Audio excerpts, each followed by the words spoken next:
आकाशवाणी भोपाल से प्रस्तुत हैं प्रादेशिक समाचार।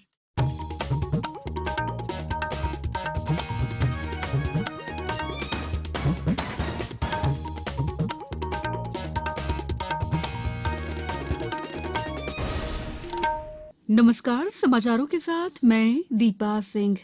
प्रधानमंत्री नरेंद्र मोदी कल केदारनाथ और बद्रीनाथ जाएंगे। श्री मोदी केदारनाथ मंदिर में दर्शन और पूजा अर्चना करेंगे। वे केदारनाथ रोपवे परियोजना की आधारशिला रखेंगे और इसके बाद आदिगुरु शंकराचार्य के समाधि स्थल जाएंगे। प्रधानमंत्री मंदाकिनी और सरस्वती अष्टपद के विकास कार्यों की प्रगति की समीक्षा करेंगे। इसके बाद श्री मोदी बद्रीनाथ पहुंचेंगे और मंदिर में पूजा अर्चना करेंगे।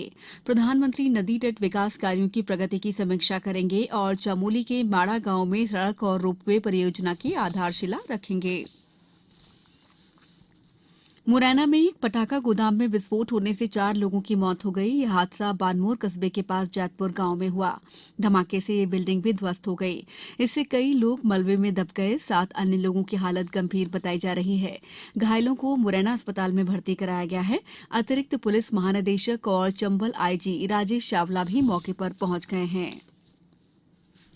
सेना भर्ती कार्यालय द्वारा भोपाल में 27 अक्टूबर से 7 नवंबर तक मोतीलाल नेहरू स्टेडियम लाल परेड मैदान पर अग्निवीरों की भर्ती की जा रही है। इसमें भोपाल समेत 9 जिलों के प्रत्याशियों को अग्निवीर जनरल ड्यूटी, अग्निवीर तकनीकी, Agniveer clerk, Agniveer store keeper और अग्निवीर ट्रेडमैन पदों पर भर्ती की जाएगी।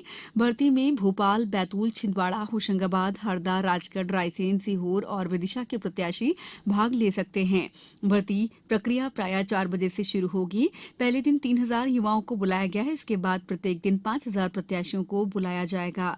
भोपाल कलेक्टर अविनाश लवानिया ने अग्निवीर भर्ती रैली की तैयारियों की समीक्षा की। इस अवसर पर सेना के ब्रिगेडियर रिग्नी जॉर्ज और कर्नल एस बकुड़ी भी उपस्थित थे। विश्व स्वास्थ्य संगठन ने कहा है कि ये विश्व में हैजे के बढ़ते मामलों और टीकों की कमी के कारण टीके की 2 डोज की बजाय 1 डोज देने की नीति अपनाएगा। नीति में ये बदलाव अस्थायी तौर पर किया गया है। संगठन के आपात निदेशक माइकल रैन ने बताया है कि स्वच्छता और टीकाकरण पर कम ध्यान देने के कारण हैजे के मामलों में वृद्धि हुई है। हैजा दूषित जल में पाए जाने वाले बैक्टीरिया के संक्रमण से होता है। अखिल भारतीय कालिदास समारोह का शुभारंभ उज्जैन में 4 नवंबर को राज्यपाल मंगूभाई पटेल के मुख्य आतिथ्य में होगा।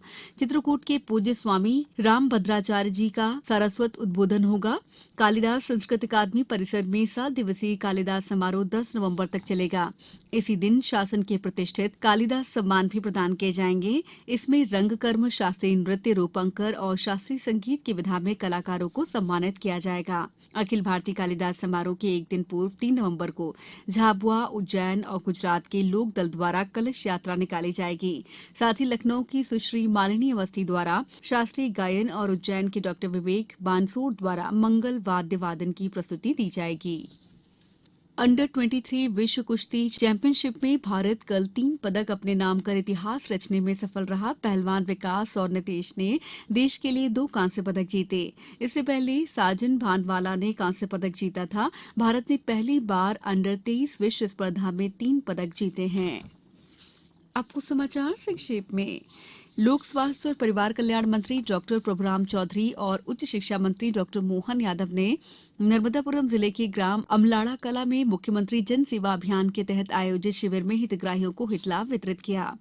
शिवपुरी कलेक्टर ने दिवाली के त्योहार के दौरान मिट्टी के दीपकों की बिक्री को बढ़ावा देने को कहा है। उन्होंने आम लोगों से अपने घरों में मिट्टी के दीपक जलाने की अपील की है।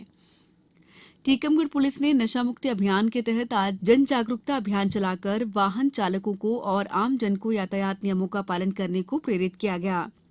गुना में कृषि कार्य के दौरान मृत्यु के अलग अलग प्रकरणों में 4-4 लाख रुपए की आर्थिक सहायता राशि प्रदान करने के आदेश जारी किए गए हैं। बैतूल के 5 खिलाड़ियों ने अंतर्राष्ट्रीय कराटे प्रतियोगिता में 5 गोल्ड मेडल जीतकर बैतूल का नाम रोशन कर दिया है। ये प्रतियोगिता पुणे में 15 से 16 अक्टूबर के बीच आयोजित की गई थी। इस बुलेटिन में इतना ही। दीजिए इजाजत। नमस्कार।